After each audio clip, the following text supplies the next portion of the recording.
Le concours central est un des concours incontournables pour tout étudiant de prépa scientifique. C'est par ce concours que tu accéderas aux prestigieuses écoles centrales, les arts et métiers ou encore l'ESTP. Dans cette vidéo, on va s'intéresser au concours central pour que tu puisses comprendre ce qui t'attend concrètement et commencer à t'y préparer. Donc on va poser toutes les bases. Les différentes écoles que tu peux intégrer, de quoi sont faites les épreuves avec les coefficients pour ta filière, le nombre de places, les barres d'admissibilité, on verra ensemble à quoi ressemble une épreuve de maths à Centrale, et en fin de vidéo, en bonus, je te montrerai ce sur quoi je m'appuie pour aider mes étudiants à intégrer Centrale. Que tu sois en sup ou en spé, il faut comprendre le contenu et le fonctionnement des concours qui t'intéressent pour te fixer un objectif et une stratégie pour l'atteindre. Cette vidéo, c'est la première d'une série sur les différentes banques de concours. Donc aux prochains épisodes, on verra bien sûr MINPON, CCINP, XENS. Je te suggère de t'abonner pour être averti quand ça va sortir.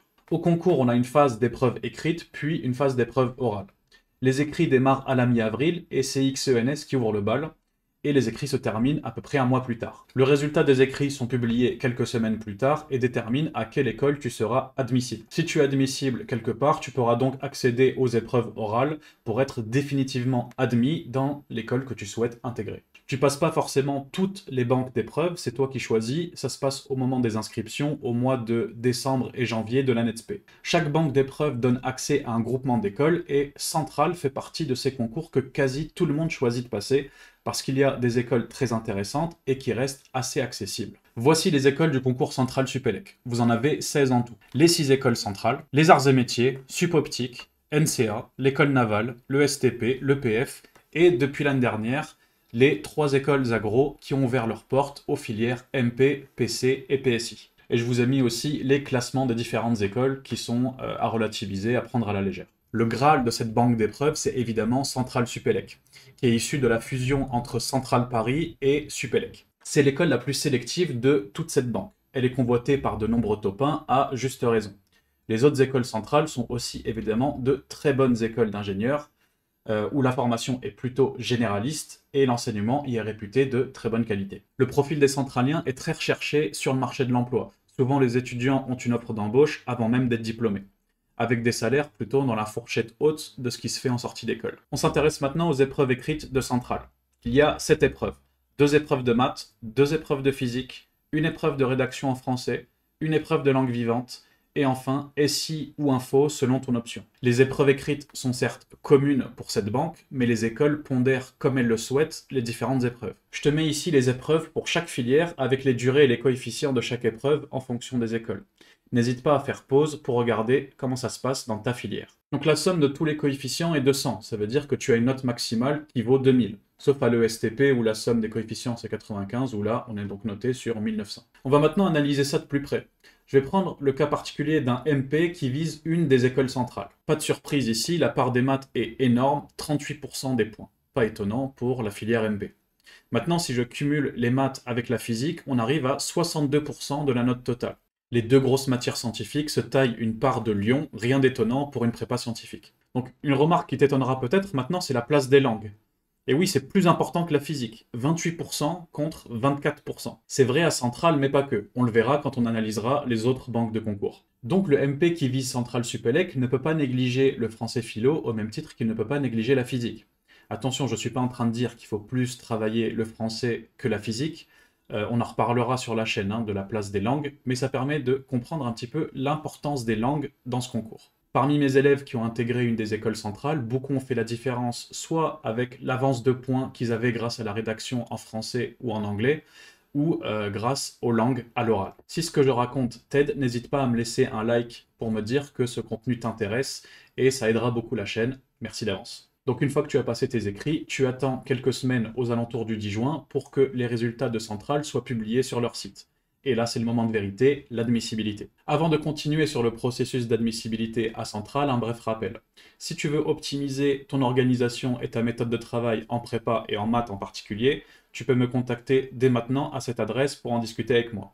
C'était disponible que pour les premières années jusqu'à aujourd'hui, mais si tu rentres en 3,5 ou que tu fais ta 5,5, c'est désormais possible. Je te mets toutes les infos en description. Au moment de la publication des résultats des écrits, tu découvres le nombre de points que tu as accumulés sur chaque épreuve. Chaque école a un minimum de points requis pour être admissible. C'est ce qu'on appelle la barre d'admissibilité. Ici, je t'ai mis les différentes barres d'admissibilité de 2023 à Centrale Supélec. J'ai pris 2023 parce qu'au moment où je tourne cette vidéo, les chiffres officiels de 2024 ne sont pas encore publiés. On remarque que la fourchette est large, hein. Seulement 500 points pour le STP et 1250 pour Centrale Supélec. 500 points, ça peut paraître peu, et oui, c'est vrai que ça l'est. Ça veut dire que pour entrer à l'ESTP, qui est une école réputée et assez convoitée, on veut surtout vous voir vous débrouiller à l'oral. Attention, je rappelle que la note à Centrale et à l'ESTP ne sont pas comparables parce que tout simplement, ils ne pondèrent pas chaque épreuve de la même manière. Sans surprise, 1250 points pour Centrale Supélec, c'est la moins accessible des écoles de cette banque. Et il faut savoir qu'il y a 80 points de bonification pour les 3,5 aux écoles centrales, plus le STP, plus les NCA et Supoptique. Et en plus, les 3,5 bénéficient encore de 40 points de bonification pour les centrales, l'NCA et Supoptique. La moyenne en MP cette année-là pour les écoles centrales est de 943,5 pour 4500 inscrits. Donc le MP moyen n'est pas admissible aux écoles centrales, mais en revanche, il est admissible à l'NCA. Les notes sont calibrées pour tomber aux alentours de cette moyenne-là, hein, il faut le savoir. Si je coefficiente comme pour l'école navale, sa note est de 943,62 et la barre est à 800, donc il est admissible.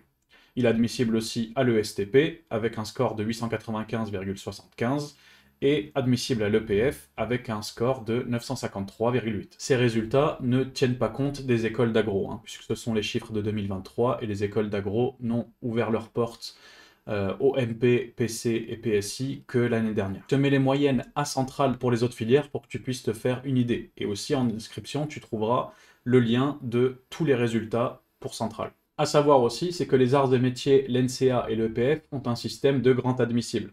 C'est-à-dire que ceux qui ont eu un score suffisant à l'écrit sont dispensés d'oral et peuvent être directement admis dans cette école. Parmi les écoles où tu seras admissible, tu choisiras celle où tu veux passer les oraux. Les oraux se passent différemment selon les écoles, hein. Pour certaines écoles, il n'y a même pas d'épreuve scientifique. Pas de maths, pas de physique, juste une épreuve orale comme à l'ESTP. Et certaines ont une épreuve en plus. Les arts et métiers ont une épreuve propre, spécifique à chaque filière, appelée sciences ou entretien scientifique selon les filières. Voilà les épreuves avec leurs coefficients pour chaque filière. Je te mets le lien en description du détail de ces épreuves au cas où ça t'intéresse. Tes notes à l'oral seront sommées avec tes notes à l'écrit, ce qui constituera ton score global. Avec ça, on établira un classement et en fonction du nombre de places disponibles dans chaque école, eh bien les étudiants seront admis ou non. Le nombre de places annoncé par les écoles n'est pas toujours respecté, hein. C'est pas rare qu'il y ait plus d'admis que de places annoncées. Regardons le nombre d'inscrits et le nombre d'admis en 2023 pour Centrale Supélec. Il y avait 3497 inscrits pour 277 places annoncées, ce qui te donne un taux de 7,99% d'admission. Les statistiques du site officiel des concours te permettent de connaître les chiffres dans le détail, même de la proportion de filles ou de 5,5. Mais surtout, ça fait apparaître les rangs moyens et médians de ceux ayant intégré. En MP, on voit que le rang médian est de 383 pour Centrale Supélec. C'est-à-dire que la moitié de ceux ayant intégré ont eu un classement inférieur à 383. Depuis quelques années, à Centrale Supélec, le rang du dernier ayant intégré n'est plus communiqué malheureusement. On remarque que pour Centrale Méditerranée, il suffit d'être classé dans le premier tiers pour être admis largement. Les différentes banques d'épreuves sont assez différentes les unes des autres, notamment dans les sujets qu'ils proposent. Chacun a sa spécificité et son style. Le sujet Math 1 2023 ne sort pas de l'ordinaire. Ça démarre par les objectifs du sujet, donc on vous explique la problématique du sujet, puis on a une grosse partie sur la notation du sujet, donc en général à Centrale, les notations sont très classiques, il n'y a rien de perturbant. Et on va se rendre compte maintenant de la longueur du sujet. La partie 1 comporte 5 questions, la partie 2, ça va jusqu'à la question 24, partie 3, on arrive jusqu'à la question 34, et la partie 4, qui est la dernière, question 49. 4 heures pour traiter 49 questions. Donc il y a beaucoup à faire dans ce sujet, 49 questions. À Centrale, c'est pas un problème de sauter des questions, de passer d'une partie à l'autre, c'est même encouragé. Les sujets sont même plutôt guidés, il y a pas mal de questions intermédiaires, donc tu auras l'occasion de faire tes preuves à chaque fois sur les questions de cours et sur les techniques de base que tu dois maîtriser. Il y a même régulièrement des indications pour baisser la difficulté de la question.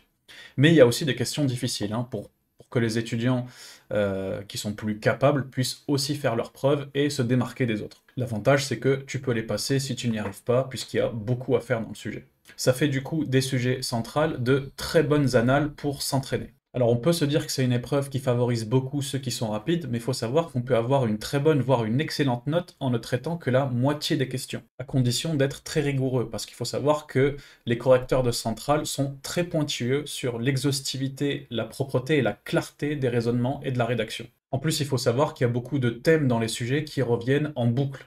Par exemple, l'année dernière, à Math 2, vous aviez l'opérateur de différence finie, qui est un sujet classique, pareil. En partie 3, vous aviez les polynômes de Bernoulli.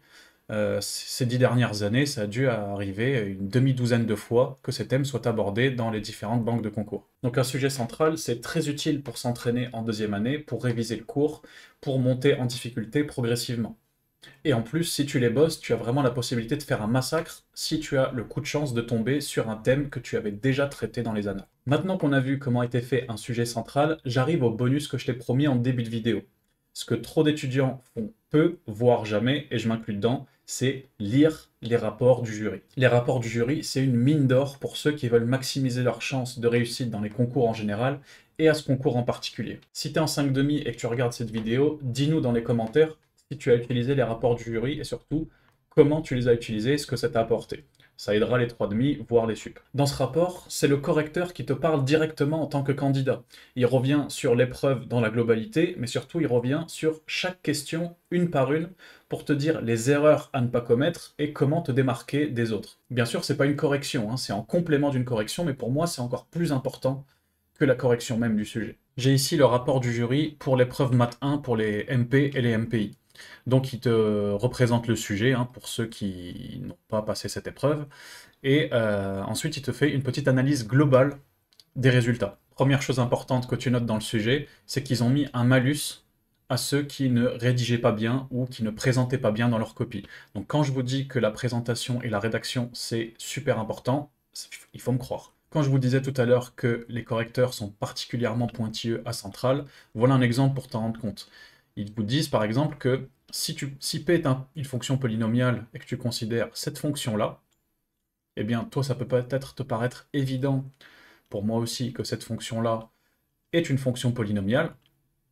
Eux considèrent que non et que du coup ils ont refusé toutes les réponses qui essayaient d'évacuer ça sans trop de justification. Donc tous ceux qui ont répondu avec du il est clair que, pas de point. Puis quand on regarde à travers tout le sujet, je pense qu'il doit y avoir une quarantaine de conseils à intégrer pour passer dans le peloton de tête des écrits. Et enfin, on a des conseils généraux qui sont toujours bons à rappeler. Je te conseille de lire ce rapport au moins par curiosité, ou en tout cas de mettre ça en favori pour prendre l'habitude, quand tu travailles un sujet dès cette année, de lire les rapports du jury systématiquement. Il est temps de conclure cette vidéo. J'ai évidemment pas eu le temps de tout dire. J'ai sélectionné l'essentiel pour que tu puisses comprendre ce qui se passe dans ce concours qui est majeur. Si tu as des questions sur ce que je n'ai pas pu évoquer, n'hésite pas à les poser dans les commentaires, je te répondrai avec plaisir. Et dis-moi aussi ce que tu as pensé de ce format, ça me donnera une idée pour la suite. Je vous retrouve très bientôt avec la prochaine banque de concours à analyser et je vous souhaite à tous une très bonne rentrée.